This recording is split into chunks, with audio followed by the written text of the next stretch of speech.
qu'est-ce qui s'est passé dans l'année. Donc, je regarde ça quand même rapidement ici. Tu sais, je regarde en janvier, j'ai fait une restructuration au complet de ma vision de l'entreprise. Ce que ça veut dire, ça, je pense, je me remets dans ma peau de janvier, c'est que... Pardon, je pensais qu'il y avait un bruit à côté. Si je me remets dans ma peau de janvier, c'est que je me rappelle, j'avais fait un nouveau plan de match à partir du 1er janvier suite à l'opération. J'ai été un peu down, mais ça n'a jamais vraiment remonté au niveau du mindset, si on veut. C'est pour ça que j'ai voulu vraiment restarter comme faut l'année, tu sais. Puis là, c'est le fun de voir, de se rappeler de ce questionnement-là quand j'ai commencé l'année, puis de voir aujourd'hui où est-ce que j'en suis, tu sais.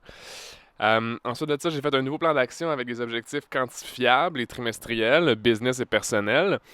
Ce qui est intéressant, c'est que j'ai maintenu de peine de misère les objectifs au niveau personnel, mais l'erreur que j'ai faite, même si c'était des objectifs quantifiables au niveau de la business, je me suis donné des objectifs qui sont pas dans mon contrôle. Ça, c'est quelque chose que j'ai appris, mais réappris, si on veut, récemment.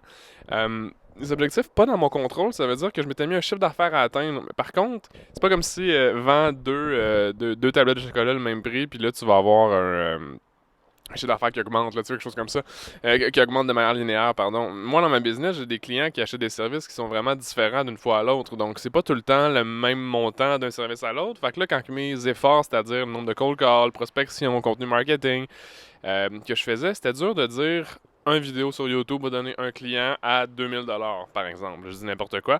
Ben, c'est pour ça que c'était pas des bons objectifs, mais je m'étais au moins donné des objectifs quand même. Ça, toujours en janvier. Ensuite de ça, en janvier, dans le fond, j'ai dit Living in the Action. Je voulais engager une équipe de production vidéo et graphiste pour mon contenu. Ce que j'ai fait, j'ai engagé une équipe pour faire du vidéo, en fait, pour faire le montage de mon vidéo, puis faire les thumbnails, le graphisme d'SP Consultant. Dans le fond, j'ai tout sous-traité, sauf ce qui était la vente et la consultation de ma compagnie. Pardonnez-moi, là, si vous voyez que j'arrête de temps en temps, c'est vraiment, je regarde le chien, qu'est-ce qu'il fait à gauche. Ensuite de ça, c'est drôle aussi parce que ça l'a changé ça aujourd'hui. Dans le fond, on est en juillet, puis j'ai décidé de tout ramener à l'interne, de retourner dans un setup plus minimal. Donc là, j'ai une nouvelle caméra ici avec laquelle je filme. Mais, donc j'ai un setup plus minimal, mais quand même, je suis vraiment content là, de ce que ça a donné pendant les 6 mois que j'ai travaillé avec l'équipe. C'était pas une question de budget nécessairement, mais c'était une question de plaisir. Parce que je me suis rendu compte que j'aime beaucoup ça, faire du contenu. En fait, j'aime vraiment ça.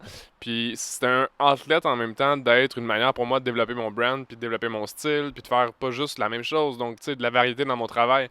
Je me suis rendu compte que je peux pas vraiment faire la même chose trop souvent, tu sais. Ensuite de ça, structure de contenu pour respect consultant. Ça, là, tabarouette. Je le dis souvent à mes clients, mais euh, j'aurais besoin d'un SP consultant pour ma propre compagnie. C'est-à-dire que j'aurais besoin de quelqu'un qui m'aide à faire ce que je fais pour eux. Donc, les tenir accountable, regarder les fréquences de publication, tout ça. Mais je dirais que ça a super bien été tant que j'avais une équipe autour de moi qui m'obligeait à show up au niveau du shooting et ces choses-là. Le moment où est-ce que j'ai commencé à faire par moi-même, là, ça a été dur parce que j'ai tout repris en même temps que j'étais vraiment occupé dans l'autre voie de la business qui était la vente et la consultation. Donc j'ai dû délaisser pas des constances, là, mais j'ai dû délaisser des fréquences de publication. Dans le fond, j'ai droppé le podcast de une semaine à 2 semaines, aux 2 semaines, pardon. Mais là, j'ai un beau line-up pour cet automne, là, ça va être vraiment cool.